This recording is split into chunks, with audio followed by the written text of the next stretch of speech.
Fresco, you still under oath? Yes, my lady. Yes, Mr. Ruth. Thank you, my lady. My lady, we omitted yesterday to put before you the Exhibit U. So may I do that? You will see in some of the articles there markings like the highlighting. It's not that we did that. That's what it was like in the original. It had some yellow highlight markers on. So when you will see that.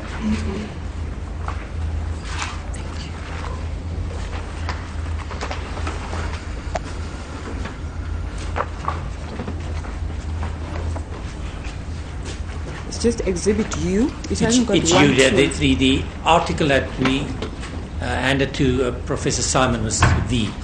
So that was just before that. We just omitted to hand it to you yesterday. Okay. It was available, but somehow. Let me just make sure I understand. There are two that have been given to me. One is gastric emptying. Is 4 hours necessary? Is that you? Those are all the articles that we received from Professor Simon. Okay. And just because we referred to it, we marked it as an exhibit at the time. I just failed to hand it up. It's marked Exhibit U. Exhibit U, yeah. But there's another one. We marked all of them Exhibit U, my lady. Oh, thank you. Yes. Because a pack or a bundle. Thank you. If that would satisfy. No, that's fine. Thank you. Thank you, my lady. My lady, I have no further questions. I do not have further questions for this witness.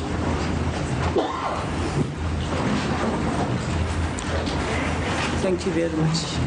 It is good, my lady. Mr. Nell?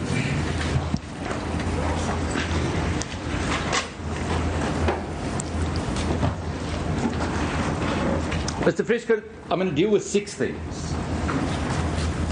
Firstly, let us deal with the trip to the Vaal. What was the occasion at the Vaal? It was no occasion. We were just going up to the river for the day, my lady. Were you joined by other friends? There were other friends at the Vaal already, my lady. Now, accused with his gun. What did he do with his gun at the Vaal? I do not know where he had possession of his gun at the Vaal. I did not see that. Driving in the car? Where did the accused have his gun? Between his legs, my lady. Accused had his gun between his legs while you're driving from the Vaal on a highway. Yes, my lady. Okay. And was the gun in a holster? It was between his legs at the time, my lady. No holster. No holster. I see. Then there was an interesting thing about the speed you were doing.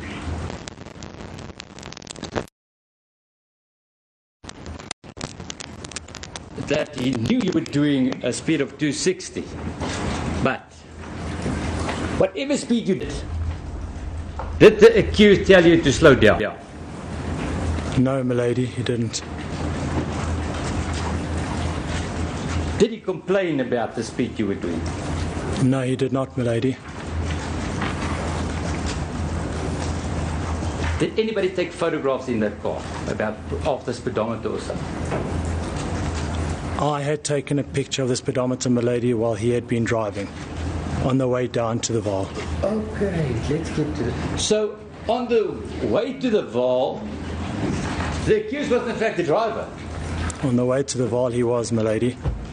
Okay. Why did you take a photograph of the speedometer?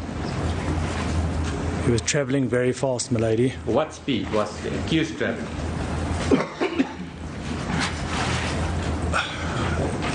Well, it was over the 200 kilometre an hour mark, my lady. And you took a photograph? I did, my lady. Oh. Now let's get to the crumpled ticket. When you received the ticket and you crumpled the ticket, what did you do with it? I'd thrown it on the side by the passenger floor, my lady. What did the accused do? Did he pick it up? I don't know what he had done with it. Did he say anything about you crumpling a ticket? No, he said nothing about it, my lady. Good. Did the accused say anything about the speeding ticket that you got? No, said nothing about that, my lady. Offered to pay? No, he did not, my lady. Second issue, remember Mr. Fresco said there were 6 issues. Second issue, pointing out the scene. Now, Before you pointed out the scene to Captain van Aert, did you know whereabouts it was? No, because I said it was along that road. That's why I please asked him to drive me up and down numerous occasions. In your statement that was handed in,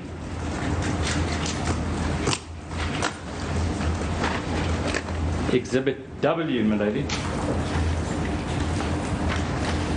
you in fact identified the areas quite a while later near the Modderfontein area. Oscar fired a shot from his firearm out of the sunroof. Correct, my lady. Why did you identify it as Modderfontein area? Because it's the way, it's just, I know I haven't been along the road many times, but I remember there is an eco reserve I'd been to I had been to at a wedding there quite a while ago. And like I said, I had been there, but I didn't know specifically where it was until we had driven up and down a few times, my lady. Good. Number 3.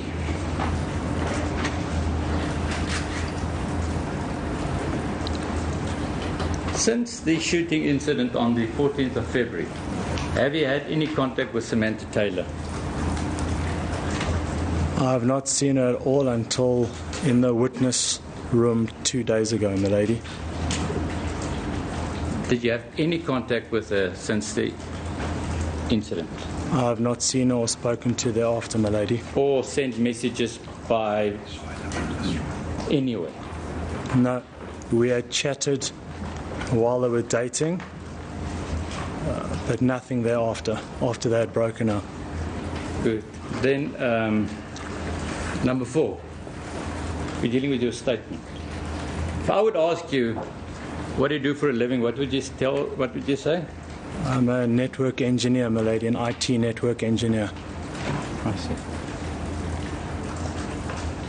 Would you ever, out of your own accord, say, I am gainfully employed as a network engineer? No, I'm a network engineer. I work for a company, my lady. But your statement indicated you're gainfully employed as a network engineer. Whose words are those? Can you explain to me, my apologies, for gainfully employed? No. When you made the statement to your attorney and advocate, am I right? Correct, my lady. Did they ask you what you did? Yes, and I said I'm a network engineer, an IT network engineer. Did you tell them, I am gainfully employed? I've never used that word gainfully employed in my life, my lady. I see. Now, in making a statement, did you tell your advocate and attorney what happened? I had told them what had happened, yes, my lady. And they drafted the statement? They did, my lady. Whilst you were sitting there or later? While I had been sitting there, my lady. I see. And you were happy with the content? I was, my lady. Yes. Did you explain to them how you handed over the gun in the restaurant? I had explained to them where each party was sitting, and that I'd passed him the weapon under the table, my lady. The accused, number 5, issue number 5. Mr. Fresco, I'm going to ask you questions, but you can take it that the accused, in fact, admitted in this court that he was in possession of the gun when the shot was fired in a restaurant. Okay. Now, after the shot was fired, was he upset with you? Not at all, my lady. He was more shocked than anything else. At no time ever was he upset or did he say anything towards me of him being cross with me or upset with me. But the interesting thing, why did you pass your gun to the accused? He had asked me to see it, and me thinking he was a competent firearm owner and carrier, I'd handed it over to him, my lady. So, could you hear him ask you for the gun?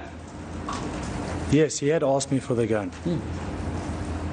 And he asked you for the gun, and he was able to meet you halfway. Correct, my lady. So at least you heard him. Absolutely, I heard him. Otherwise, it wouldn't have been a reason for me to pass my firearm for no reason across under the table, my lady.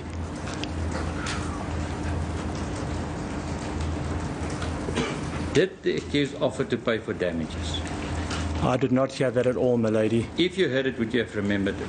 I most definitely would have, my lady. Seeing that shortly thereafter, the owner and myself, I had offered to compensate for any damages that had occurred in his restaurant.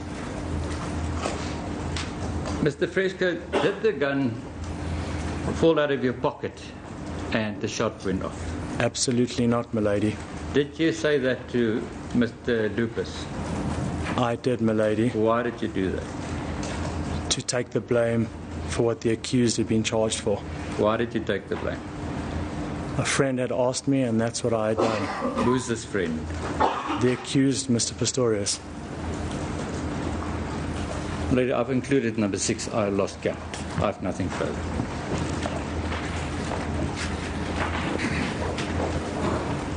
And a new issue was raised. Yes. May I deal with that on the speed?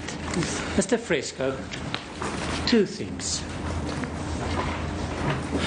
The one is, I don't have words to describe it because I'm going to show to you a photo and we're later going to prove the time of the photo you took to show to the court what you were doing in re-examination. That's the first thing, because we have the time. And it will be on computer and we will call the witness. That's the first one. The second one is... Lady, if it's the same photo we're dealing with, if it's the same photo we're dealing with, I have no objection, but we have to establish that. Well, this court has no knowledge of any photo yet. Indeed, lady, So but what is put to him? We're going to show you the time of the photo. If it's established that it's the photo that this witness took, then I Well, it's something you will deal with after Mr. Roux has finished. Yeah, the court please. Yes. Thank you, my lady. Mr. Fresco, your evidence was clear. You took a photo, your camera, on the way to the vault. You remember it of the speed. It was over the 200 kilometers an hour mark, Yes. my lady, yes. I'm talking about a time on the way to the vault. That's when you took the photo. I agree, When my the lady. accused was driving, not when you were driving. Correct, my lady. There was no photo-taking session, according to you, when you were driving. Not that I know of as I was driving the vehicle, my lady.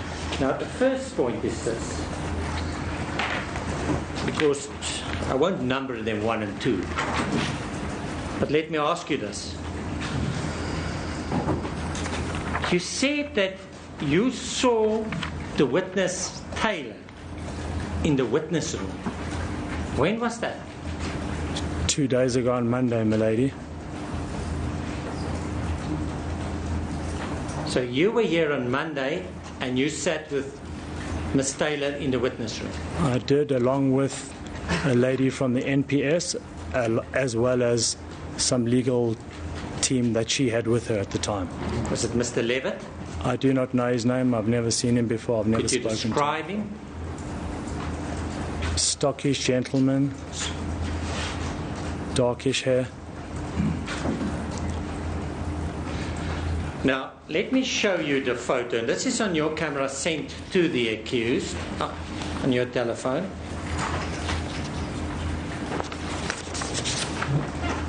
My lady, we will at the appropriate time with the proper right screen Yes. show it in the time, but it's on that photo.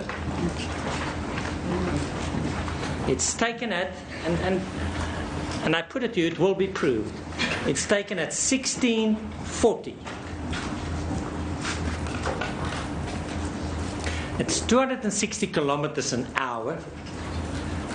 And 2 things. 1, the accused did not drive the car there, but not important. B, you were driving the car back. You took the photo. It comes from your telephone sent to the accused, and it was at 16:40 when the photo was taken. So what I put to you, you engineered false evidence this morning in cross-examination. What do you say about that? I did not create any false. Hold on. It's sorry. it's 1640, 22.5. not 41. But I just have the photo with me. Unfortunately, that I can get the exact time. The court would bear with me, but I just unfortunately handed all the copies. It's maybe 1641, my lady. If that's the time, I'm sorry, I could remember 1641 to be accurate. My lady, I apologize. It is in fact 1641. Anything that you want to say, Mr. Fresco? No.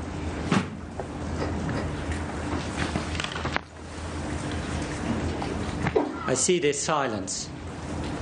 If you've got the photo that I've sent in, then it must have been me driving at the time. Why? I do not remember this. Now, it's more than that. It's you coming back after giving evidence the previous night and come with evidence under oath.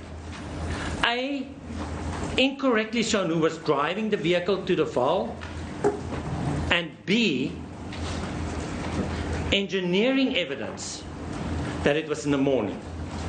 My lady, I object. How can Mr. Roux put to this witness that he engineered evidence about who was driving to the Vaal? He gave evidence who was driving to the Vaal. There's nothing to gainsay that yet. So it can't be put that you're engineering evidence of who was driving to the Vaal. Yes, Mr. With the driver of the vehicle. Lady, we have the evidence of Samantha Taylor, but there will be evidence, but it's significant. I'll leave it there. It's significant that the second part was not objected to. So I'll remain with the second part. But I still put it to you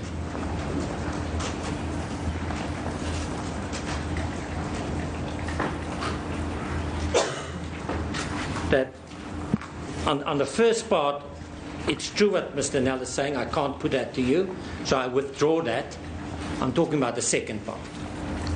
That's where you engineer the evidence. I'm sorry, let me put it clear. You have to spell out the second. It's the second part, the taking of the photo when the accused was driving to the Vaal according to evidence. It's 1641. It could only have been you. Do you agree?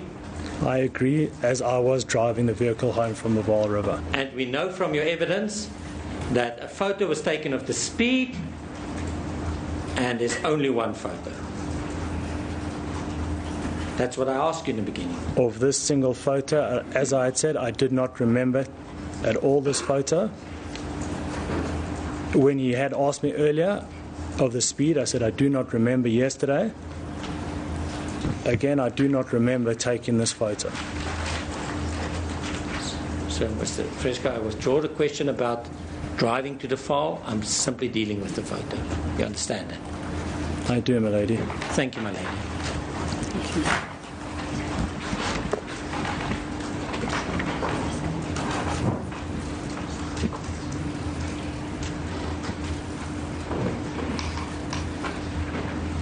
My lady, I'm sorry, I have not asked for the photo to be marked as an exhibit.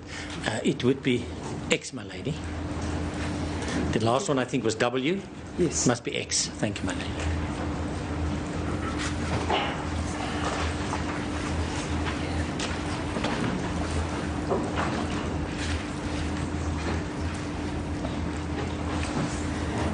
Mr. Fresco, thank you very much for your assistance. Thank you, my lady. You may be excused. Thank you.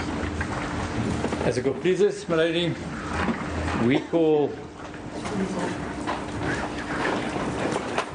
Colonel Formalin.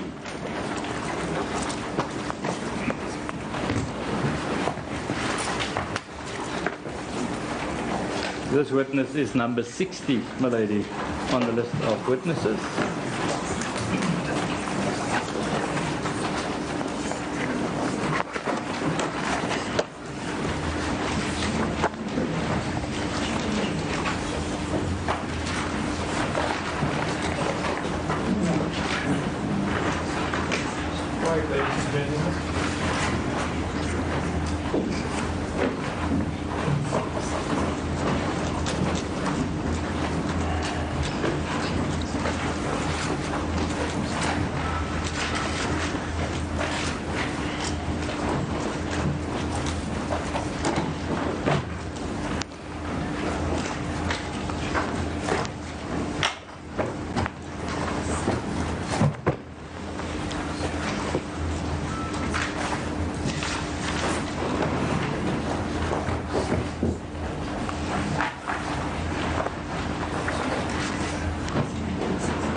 Lady, if it pleases the court, the witness on his way. I will, in the meantime, if it pleases the court, hand up exhibits. I'll hand it in formally through the witness. Perhaps if we have time, if the court can just accept the photo album and statement I'll be handing in.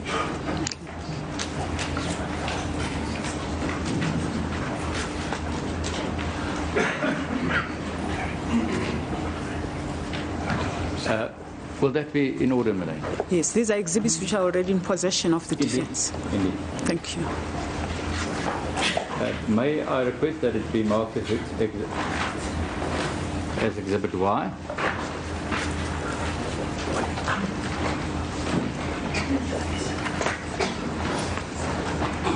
Thank you. My lady, what was handed in consists in fact of two separate documents. First document is a photo album, it's photo album 7, and then follows a statement, which is a report by this particular witness that he will use in his evidence. Yes. So if I could, a 13-page statement, if I could request that the photo albums, as we've handed it up, it's Y, and the statement Y1.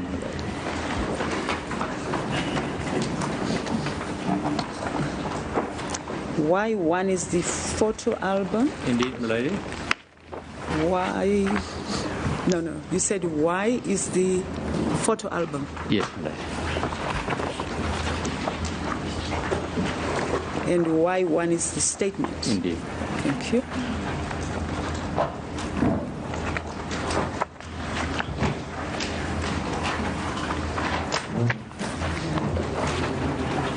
The witness may be sworn in. Meneer, wat is die volle naam van? Johannes Gerardus Vermeulen. Het u enige beswaar om die afgeskrewe eed af te lê? Ek wil graag 'n bevestigde verklaring maak. Beskou u dit as bindend op die gewete? Yes. As dit die geval is, vir u dat die getuienis wat u gaan lewer die waarheid gaan wees, die hele waarheid, niks anders as die waarheid nie, steek die regterhand op en sê as u help nie God. My lady, I wish to make an affirmed statement, not a sworn statement. As he says, affirmed, my lady. That's good. Please. So you're a colonel in the South African Police Service, attached at the Scientific Analysis section of the Forensic Science Laboratory. Is that correct? That's correct, my lady. You have prepared a report, and you confirm that you've prepared that report that you have with you? That's correct, my lady. My lady, we've handed in the report, and in paragraph 1 we have to start with a correction.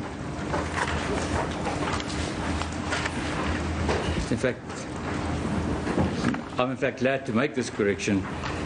In paragraph 1, it's indicated that you're a lieutenant colonel, but you've been promoted in the meanwhile. That's correct, my lady. To a full colonel. That's correct, my lady. So what should happen to Lieutenant Colonel? Lieutenant Colonel, the rank in paragraph 1, the word lieutenant should just be scrapped. It should just be Colonel. Thank you very much.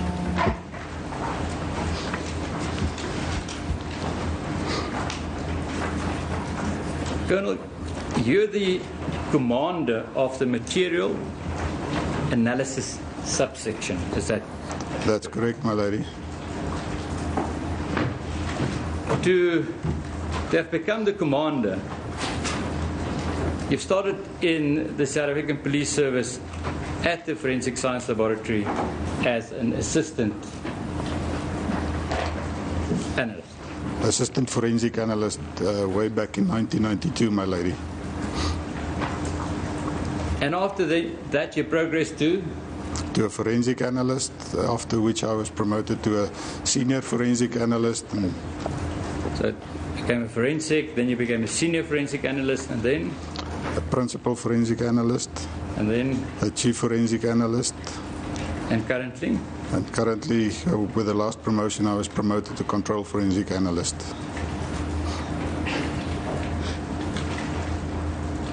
Would you please mention your academic qualifications, please? My lady, I'm in possession of a BSc degree with chemistry and zoology as majors from the Northwest University, as it was called in those days, Potchefstroom University. I'm also in possession of an honours degree in chemistry from the same university, as well as a master's degree, MSc degree in chemistry, also from the Potchefstroom, or the Northwest University as it is called now. How many years of scientific analysis experience have you had? My lady, currently I have more than 29 years experience in scientific analysis, of which more than 21 years are practical experience in the forensic science laboratory. So, you have attended various courses and workshops locally and internationally, and you've mentioned that in paragraph 2.3 of your report. Is that correct? That is correct, my lady. And you confirm that you've undergone that training? That's correct, my lady.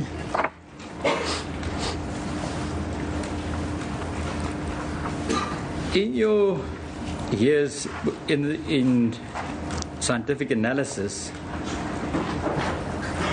how many forensic investigations have you completed? My lady, during my time at the Forensic Science Laboratory, I completed almost 1,400 forensic investigations in various competencies. Have you given evidence in court before? That's correct, my lady. I've given testimony on numerous occasions in South African courts. Now, in this particular instance, did you attend the scene? My lady, I indeed attended the scene after the 2 weeks after the incident happened. On the 7th of March last year, my commander, Brigadier Sonia de Klerk, instructed me to assist with the investigation in this matter. And she also instructed me to attend the scene at house number 286, Silver Woods Estate. On the 8th of March last year, I went to the house where I was met by a number of other police officials, some known to me, some unknown to me. Let us deal with people that were known to you at the time. Who can you remember being there? My lady, people known to me at that time was Colonel Ian van der Nest, who's also a member of the Forensic Science Laboratory, Captain Chris Mangena from the ballistic section of the Forensic Science Laboratory, as well as Mr. Wolmerans, who is a private expert for the defense. He was there, and then there was a Mr. van der Westhuizen as well, both of which I knew from earlier in my career. They worked with us in the Forensic Science Laboratory. On that particular day, they represented the defense? That's correct, my lady. They represented the defense. There were other police officials also present on the scene, which at that stage I was not familiar with, and I didn't know them at that stage. Now, you were asked to look into two issues. Is that correct? Yes, my lady, that's indeed correct. I was requested to perform two investigations. The one was on the cricket bat, which was an exhibit in the case, as well as the door, which we see here in court. I was requested to determine if there was any marks, or there were any marks on the door that could relate to the cricket bat. And the next thing I was requested to do was to have a look at a steel plate, a cover plate for inspection hole on a bath, which was damaged and bent. And I was requested to determine if I could ascertain the cause of the bending of the plate.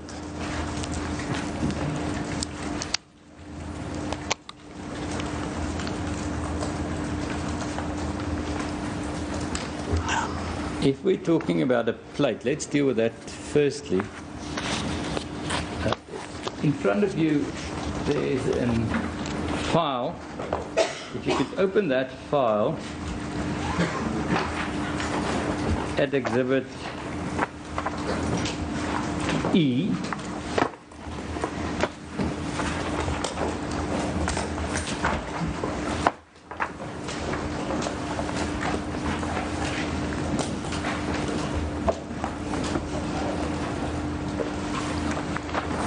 And if you page to in that particular photo album at 118.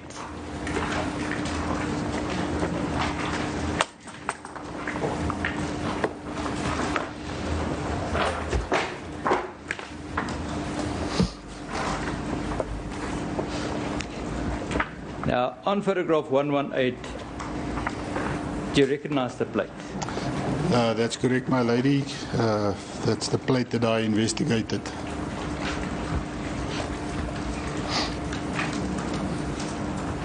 But you did not see it on the scene? No, it was not.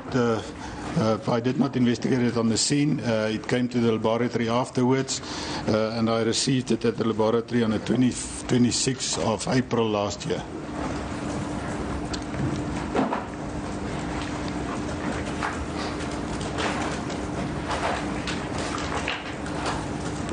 Now, you said on the 8th of March, when you went to the scene,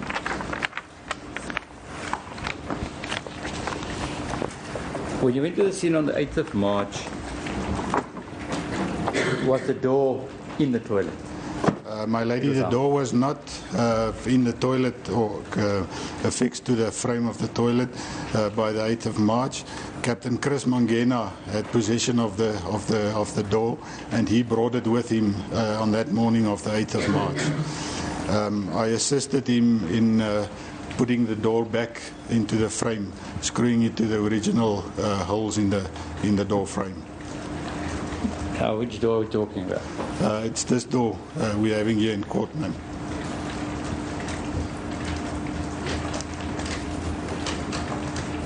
So,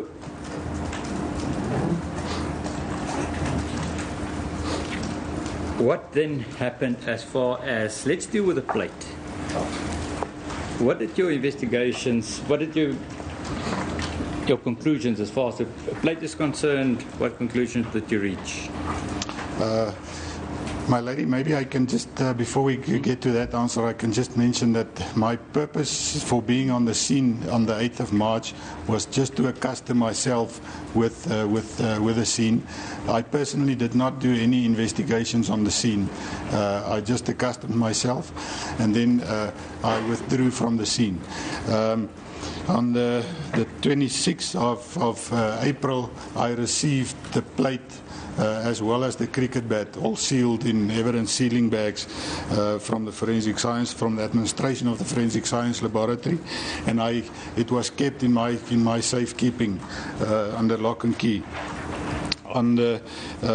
Shortly after that, I opened the steel plate and had a look at the marks and the way the plate was bended to try and ascertain if I could determine the cause of the bending. The results and the conclusions of your investigation as far as the plate is concerned, one will find in paragraph 9 of your report, is that correct? That's correct, my lady. Paragraph 9.1, I mentioned that the steel plate got bent as a result of an object hitting or falling against the plate just to the right of the center of this plate. Furthermore, that I determined that the object had to be hard enough to cause a faint scratch in the surface of the plate. The scratch was more or less in a vertical position, following the contours of the bend on the right-hand side. If they can just assist you with indication there on the plate. It's from the middle. From where it's bent? On the right-hand side. On the right-hand side. There was a faint scratch in the where it's indicated now on the screen. It was, however, it was not very visible, and I had to inspect it under a microscope to actually see the scratch. From my investigations, it was not possible for me to ascertain the object or to determine what type of object was used or caused the bending of the plate. Let us then go back to the door. You then, if I refer to paragraph 8, had an opportunity to see the door again. That's correct, my lady. On the 30th of April last year, Captain Mangena called me and he said that he's busy with the investigation on the door and the door is available for me to inspect. And that was at the Forensic Science Laboratory at the ballistic section.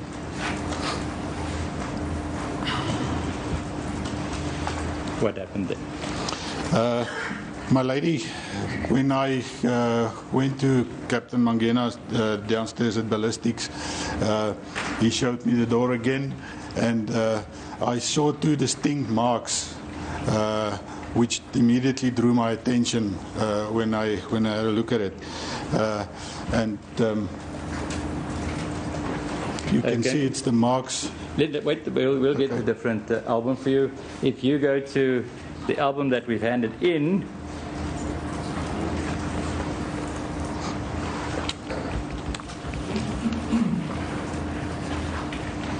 Y, let's open Y at 478.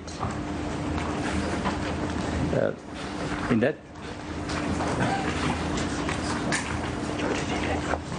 the last document in that file that you have with you, would you just keep paging? See it there? The second photograph, 478. Those are the marks you're talking about. Those are indeed the marks that I'm talking about, my lady. And if you would excuse me, just to step down and show you, indicate on the door there, the two marks. Yes, go ahead. The small one on the edge here is the one mark, and then I refer to the elongated one as the second mark. We will do it on the photograph as well. For record purposes, one can see those two marks at photograph 478. Am I right? That's correct, my lady. And also in your report, photograph 2. That indicates the two marks that we're dealing with. In my report, that is a close-up of the close-up picture of the two marks, my lady.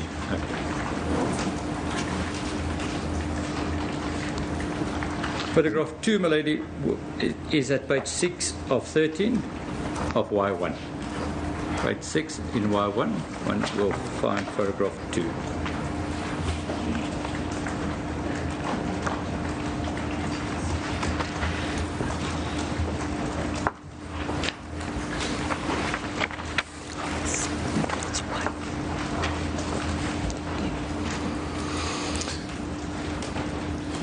Please. Yes, Colonel?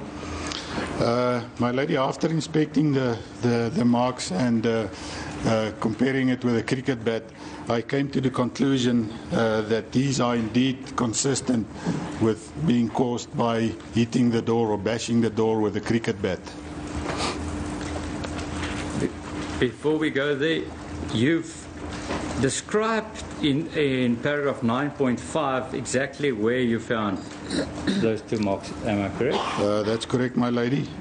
I said in my report that the marks were present between 200 and 300 millimeters above the lock of the door, and the height from the floor is between 1,400 and 1,530 millimeters from the floor, measured directly from the floor below the marks.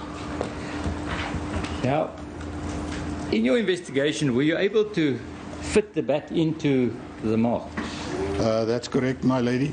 The investigation revealed that the cricket bat actually made a physical match with the marks, which is a undisputable confirmation that the bat was used to bash the door.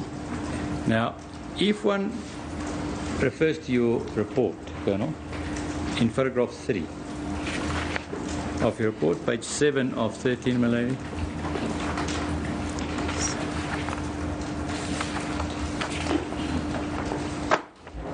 And in the album, that would be 479. Is that how you fitted the bat to that specific mark one can see on the door? That is correct, my lady.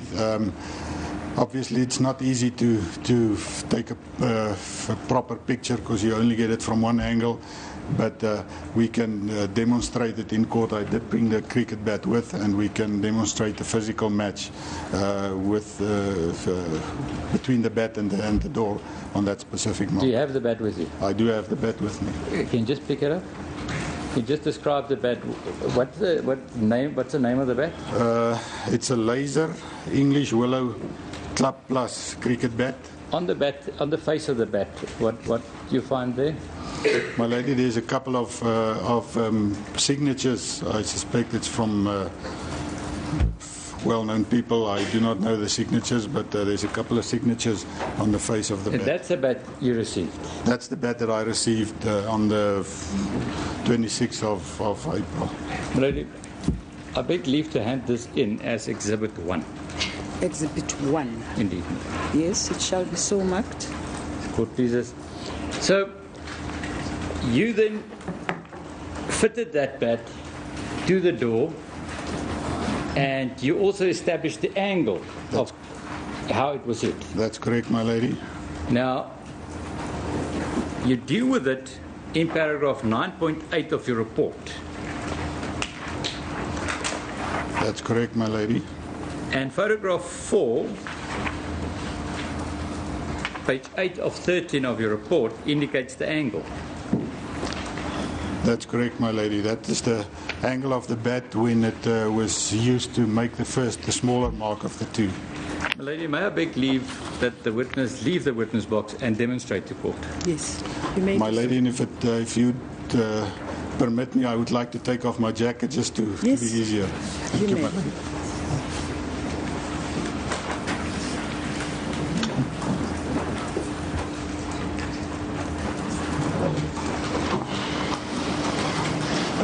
My lady, the bat made a physical match with the door in this position, which indicated to me that the person hitting the door had to be somewhere around here. When he hit it. May I put that on record, my lady, to the best of my ability? The witness is standing next to the door. Right side more to his left side more towards the wall, and he's hitting the ball. Would you, if you were hitting from where you're standing, just hit? If I was hitting, it would have been there. Okay. Just do that again. The witness is standing upright. He hasn't moved his position, and he's hit. The mark that he would hit the bat is, and I have a measuring tape available.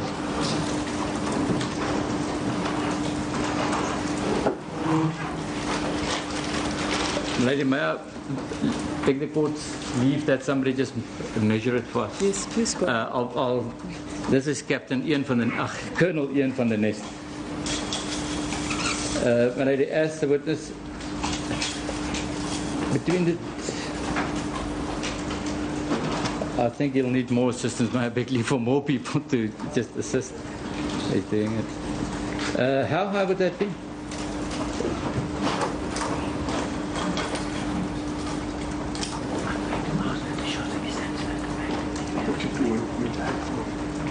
Maybe it must approximately be 1.85 meters high. The mark that we have is how high? The mark that we have is 1.53 meters high. Okay. My lady, I don't want to be out of place, because perhaps I am, but maybe just to curtail the proceedings, whilst he's showing that in its mark, maybe he can just stand further back as well, that we can get different marks, if Mr. Nell would assist us. I mean, further back from the door. And maybe get all the measurements that would assist later on. I'm meaning further back, my lady. Further than that. Further back? Further to me. Can you reach it? Yes. You reach it there. That is 1.75, my lady.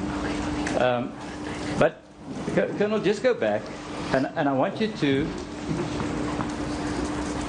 hold the bat in the angle of the shot that we have on the door. Okay.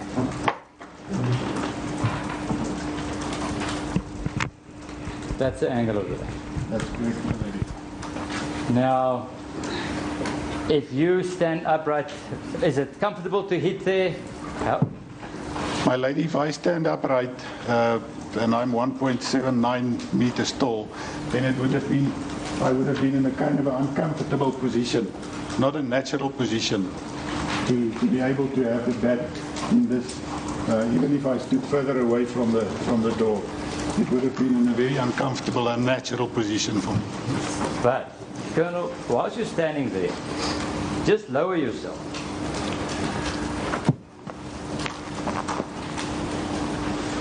And if you're that, then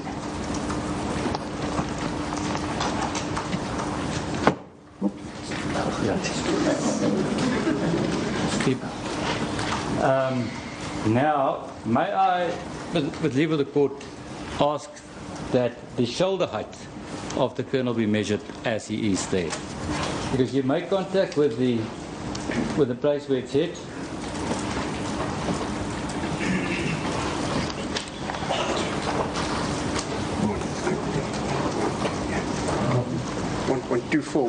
Between 1.24 and 1.25.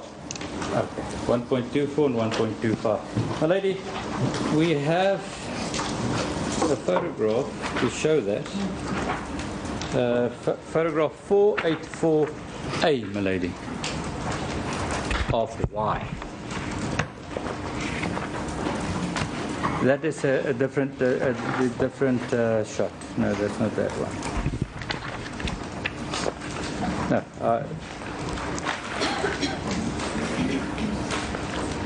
I will deal with the photographs. So that is the first mark on the door. I suspect it is the first mark, my lady. I would not be able to say whether it's the first or the second mark, but it's one of the two marks that I investigated. Yeah. We're not saying first shot or second shot, we're saying first mark. We're not talking about the sequence. Yes, my lady. Okay. Let's call that the first mark. That's correct, my lady.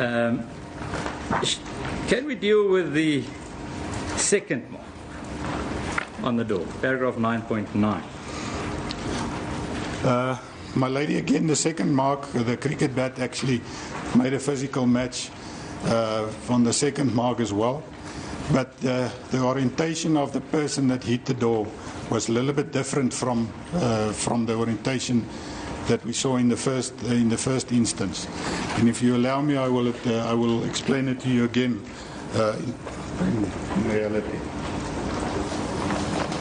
With the second mark, the person hitting the door was probably standing in front of the door, whereas opposed to the first mark, it was kind of standing parallel to the door.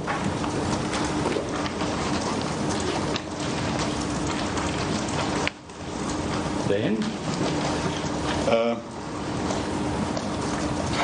with this shot, the bat actually went through the door and caused an opening here in the panel. You will see the design of this door is such that it has a frame on the outside and a loose panel on the inside. The bat went through the door, and there's actually marks on the toe of the bat which correspond with what happened here, where the bat went through the door, and these marks were created when the person kind of twisted the bat to break open the panel while the bat was through the door. okay, if you just return, let's see if we can get it on record. In paragraph 9.9, you indicate how you fitted the bat to mark number 2. That is correct, my lady. And we'll deal with two things. Let's first deal with this shot to the door. Did it leave marks on the bat as well? Indeed, my lady, it left marks on the bat as well.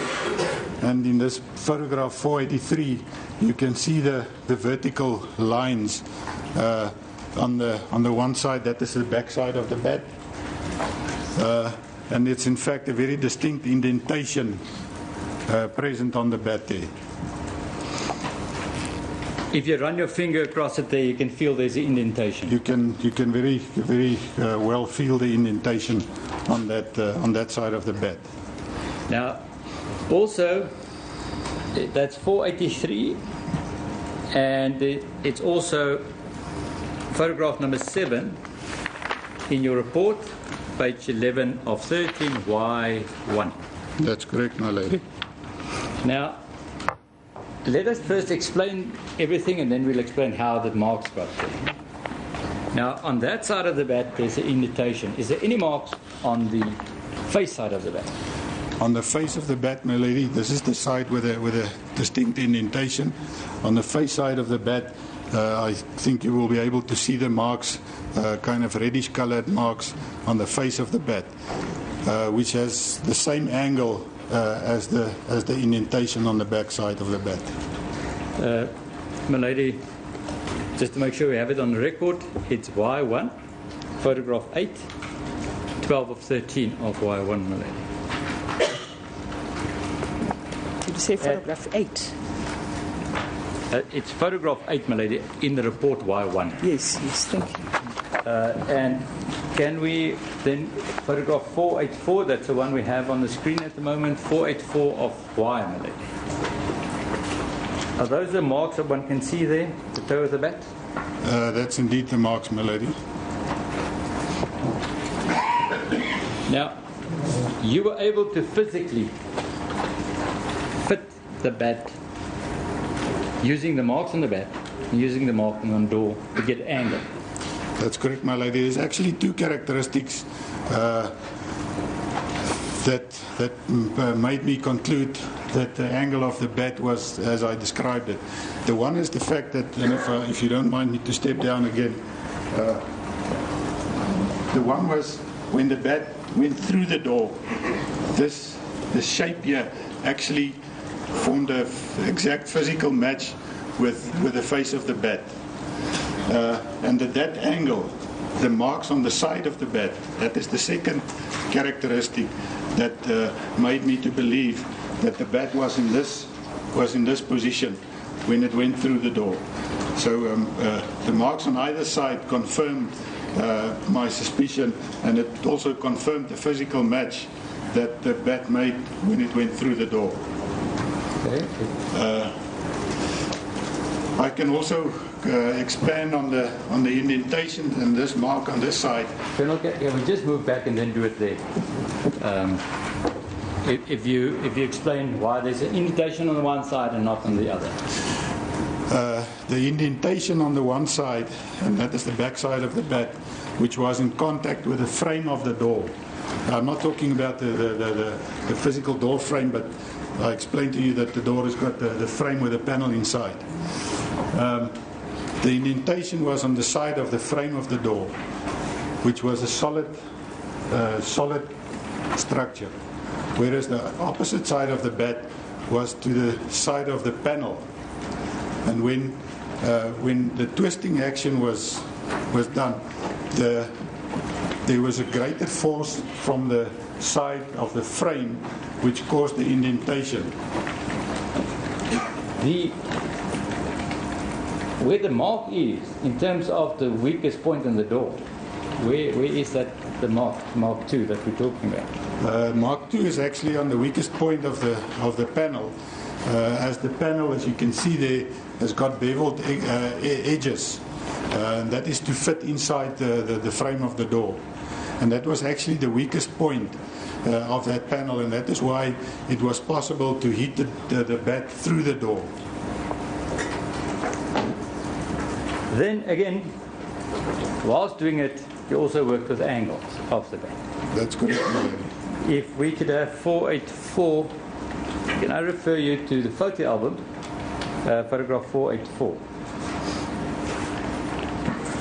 That is the angle of the bat, 4848. That's correct, my lady. That's the angle of the bat. That's correct, my lady. There you're not standing upright. No, I'm squatted down to actually get my hands in a natural position, holding the handle of the bat in the angle that the physical evidence on the bat indicated to me. And one can see at 484C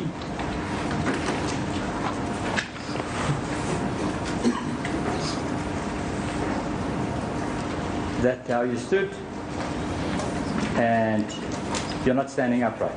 No, I'm not standing upright, my lady. And perhaps you've got better eyes than I do.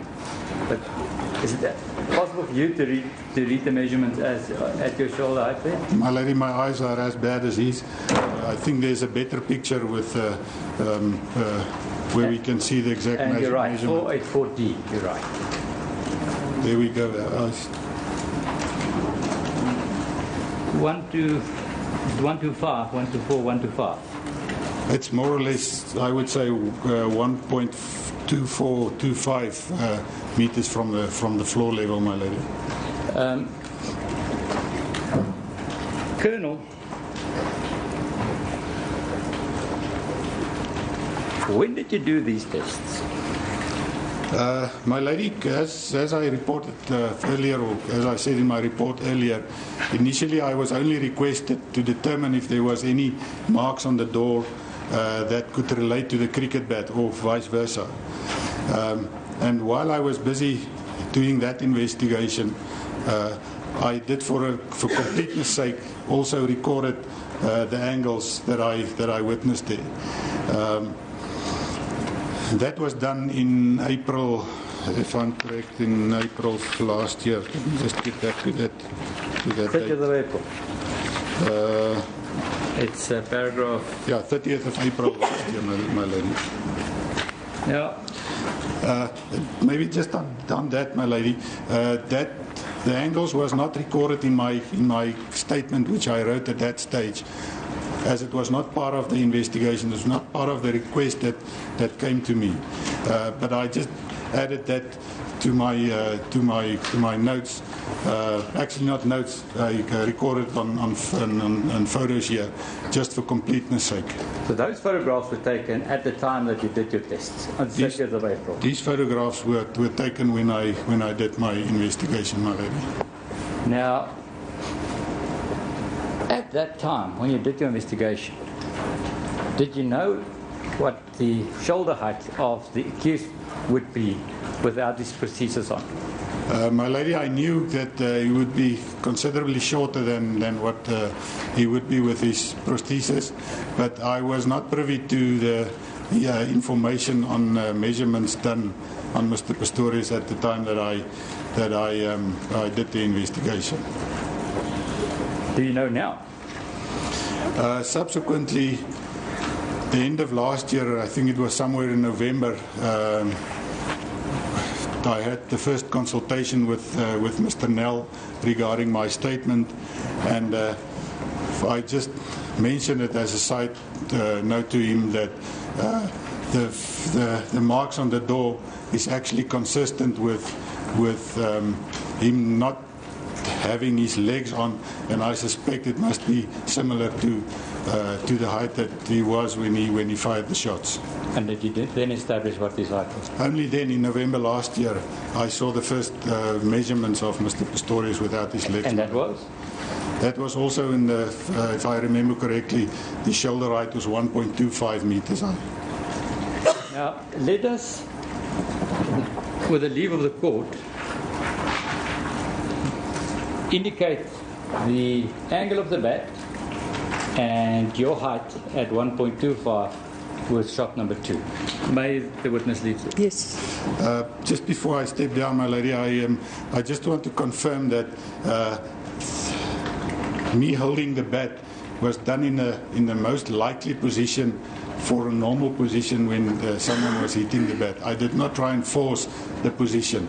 It was a normal position, and you will see when I demonstrated that me kneeling down like that was to get into a normal position with a bat, as can be expected when someone was hitting the door.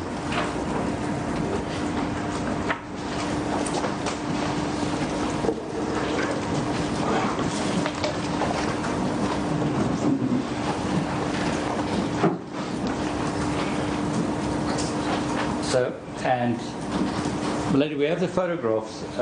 Can I just request somebody to measure it again as far as the demonstration is concerned? The shoulder height of the witness, please.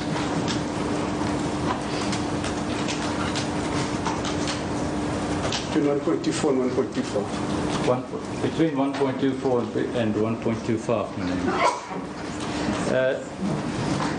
Thank you, Colonel. Apart from these two marks that we've testified about, were there any other marks on the door that drew your attention? Indeed, my lady. If you look just below the lock on the left-hand side, there's a, indicate this mark.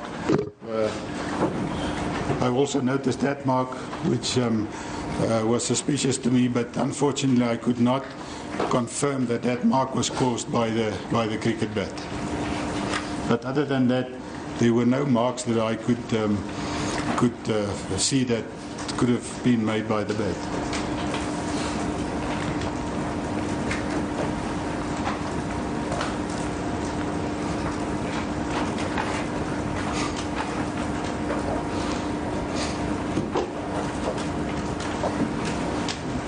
The cricket bat you kept in your possession? The cricket bat was kept in my possession. After you did the test? After I did the test. Now let us deal with the one mark. Are you able to describe the mark? That's now Mark 3. Let's call it Mark 3. Can you describe Mark 3 to the court? My lady, I'll try my best. It seems like it's a kind of a shaving or a mark that was caused by an object going kind of in line with the door, not as opposed to in a perpendicular direction. So, and it seems like it's a mark going downwards, but it's very difficult to confirm that it is in fact 100% what happened there. The other characteristic of that mark is that it's quite low down on the door, which is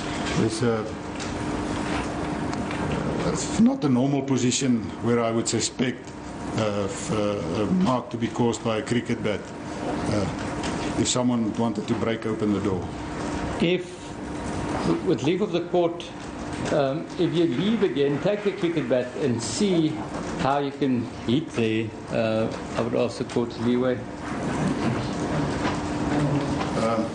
It could have been something like this, my lady, or that's holding the bat vertical to the door in an up, down from bottom downwards position. Yeah. Okay. But as I said, my lady, it's I was not able to determine that it was actually the bat that was used to cause that mark.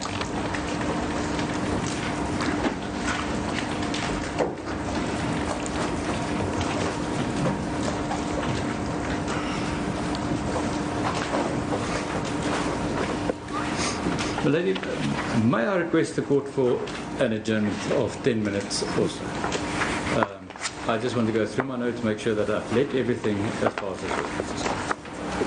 I'm sure I did. I just want to make sure. We'll take 10 minutes break.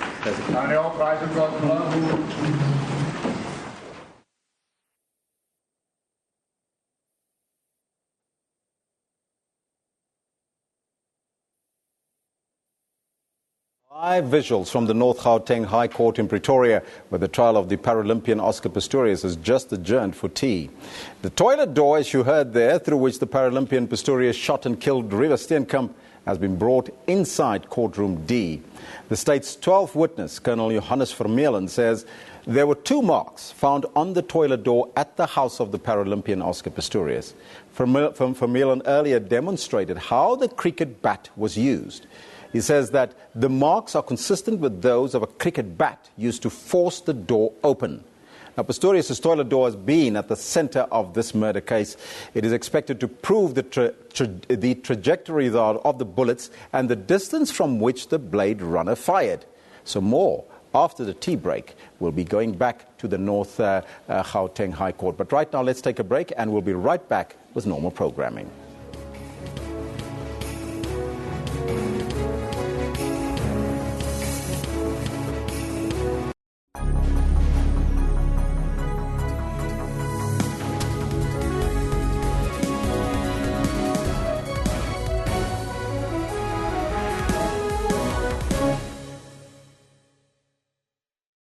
To Your World on DSTV channel 404. Let's take a look at stories making headlines. Unfortunately, most of the deaths occur in children in sub-Saharan Africa. And so the original focus and the continued focus of this vaccine is on preventing that disease and death. What happens when you stop by an official who turns out to be, well, the president? We're checking license. Okay. Is it fine and valid? This stand is the biggest stand in Nairobi show. Of course, we have won the best foreign private exhibitor. And that was Your World on SABC News, 404 on DSTV. What time is it? It's question time. The Jehovah's Witnesses, are you happy with corruption in the countries wherever you exist? No. But then that's a position. You are taking a stand against corruption. We are actually proclaiming a better solution for corruption. The kingdom of God is actually going to bring righteousness across the country. That's question time with me, Mpho Tsedu, Monday to Saturday, 5:30 p.m. on SABC News.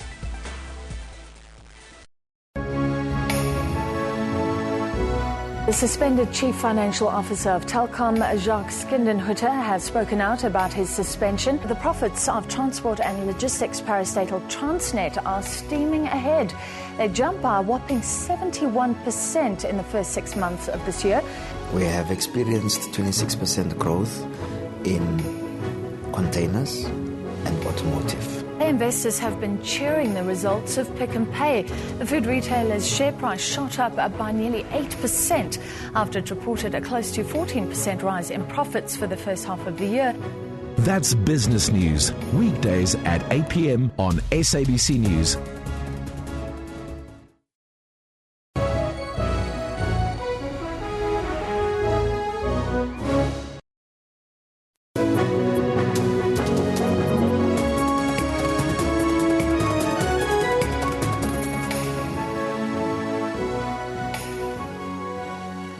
It's 10:41, Wednesday, the 12th of March 2014. Molweni, Molo, Goeiemorgen, Bonjour, Jumbo Africa. And a very good morning and a warm welcome to AM News. Here on SABC News Channel 404, my name is Elvis Preston. I'll be your host until 12:30.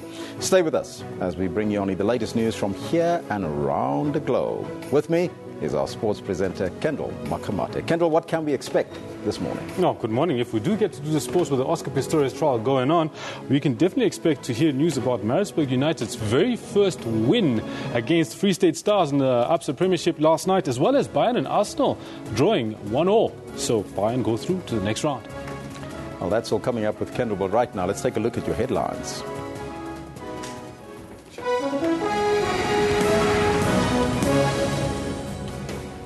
A task team which includes the South African National Defence Force is on standby as some parts of the country experience flood due to heavy rains. The murder trial of Paralympian Oscar Pistorius is underway at the North Gauteng High Court in Pretoria. And the Malaysian airline says radar information suggests that the passenger airline that went missing on Saturday changed course and headed west. Now, those are all your headlines. Our top story this hour. A task team, which includes the SANDF, is on standby as some parts of the country experience floods due to heavy rains. The South African Weather Service says Gauteng, Limpopo, Mpumalanga and the northwest have seen localized flooding. 11 people have drowned in Mpumalanga in the past week and more than 100 were left homeless in Kliptown in southern Johannesburg. Government has not yet declared a state of emergencies in any of the affected provinces. 3 provinces at the mercy of unrelenting downpours. A man went missing after his car fell into this gaping hole in the road. Residents say this bridge has collapsed 3 times in 2 years. It's one of the 3 washed away by flood waters. Police divers are still searching for the man.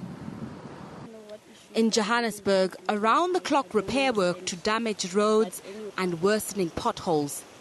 The old stormwater drainage system is exacerbating flooding. Over 100 Kliptown Soweto families were moved to a community centre after their shacks were flooded, and repeated warnings to people living along rivers. Meanwhile, many dams are filling rapidly, among them the Grootdraai, Vaal and Bloemhof. Residents living along the Vaal River have been urged to be cautious. An 8th sluice gate of the Vaal Dam could be opened if the water level keeps on rising. This could lead to flooding downstream. Police in Limpopo continue to search for a missing woman at the Kariba resort outside Bella Bella. The woman and her husband were in an indoor swimming pool when floods swept through the reserve. The husband's body was recovered. Apparently, a nearby dam caved in. Vehicles, buildings, roads, bridges and trees were all swept away. The rainy weather is expected to start clearing in the northeastern regions by Friday. Nozintombi Mia, SABC News. The murder trial of Paralympian Oscar Pistorius has adjourned for tea at the North Gauteng High Court in Pretoria. The state's 12th witness, Colonel Johannes Formalin, says there were 2 marks found on the toilet door at the house of Paralympian Oscar Pistorius. Formalin is in the North Gauteng High Court in Pretoria, where he is demonstrating how the cricket bat was used. He says that the marks are consistent with those of a cricket bat used to force the door open. Earlier, defense advocate Barry Roux concluded cross-examining the 11th state witness Darren Fresco. Roux questioned the reliability of Fresco's evidence about the gun-related charges. Fresco has conceded that he was driving the vehicle at high speed when the police stopped them. Pistorius faces 4 charges, including murder for shooting dead his model girlfriend Riva Steenkamp on Valentine's Day last year. The athlete has pleaded not guilty to all the charges. Now, Finance Minister Pravin Gordhan says South Africa is building 3 new power stations and has approved projects worth 110 billion rand from independent power producers to bolster energy supply. Now, Gordhan was speaking in Parliament in reaction to last week's rolling blackouts. He says South Africa is likely to have adequate electricity supply in 2 years. The power utility has declared 4 emergencies since November. Last Thursday, it culminated in countrywide rolling blackouts. Meanwhile, outgoing Eskom CEO Brian Dames seems to have contradicted Gordhan in a way, saying it will take about 10 years to rid the country completely of its power problems. Dames was addressing the South African Chamber of Commerce and Industry in Johannesburg. He says an investigation is underway into why wet and poor quality coal is supplied to the power stations. Now let's take a break and we'll be right back after that.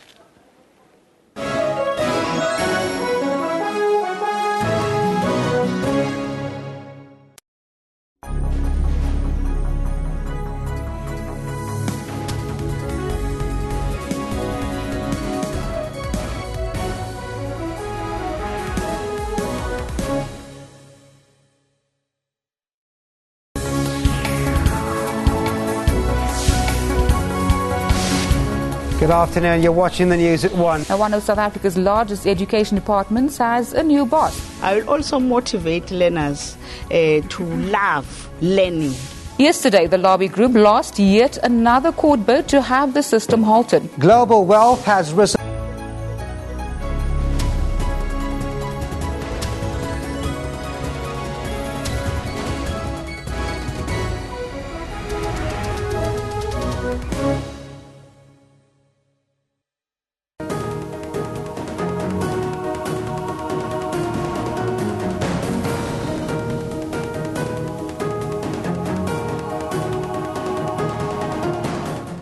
let's now go back live to the North Gauteng High Court in Pretoria, where the Oscar Pistorius trial is in session. The toilet at the scene. Yes, my lady.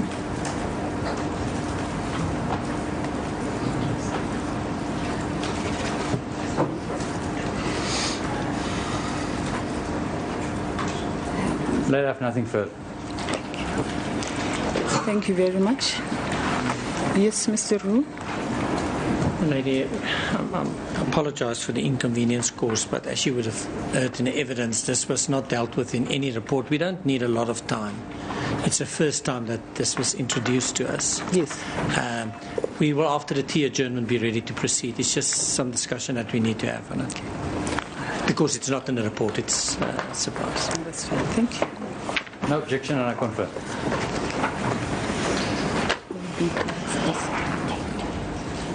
We'll be back at 11:30. Let me take it.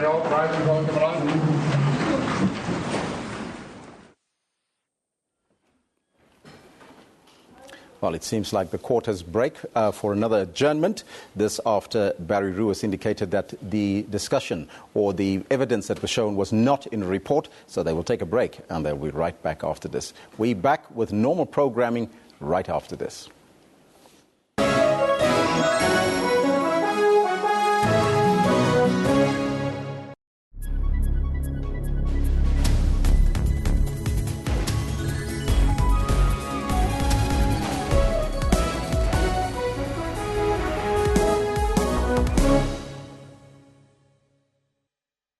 Mop-up operations continued in various parts of the Western Cape today after the province was hit by devastating storms at the weekend. 3 deaths have been reported. Thousands have been affected. In the first 9 months of the year, credit card fraud shot up by 22%. This has cost the banking industry more than 366 million rand. So what consumers must now watch out for is that if they believe their card is swallowed, they must cancel their card whilst they're actually in front of the ATM. That's Primetime News, daily at 6 p.m. on SABC News.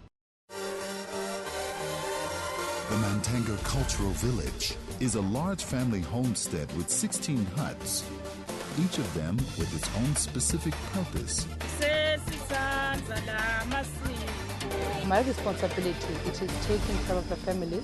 As far as cleanliness is concerned, I have to make sure that I keep the home as clean as possible every morning.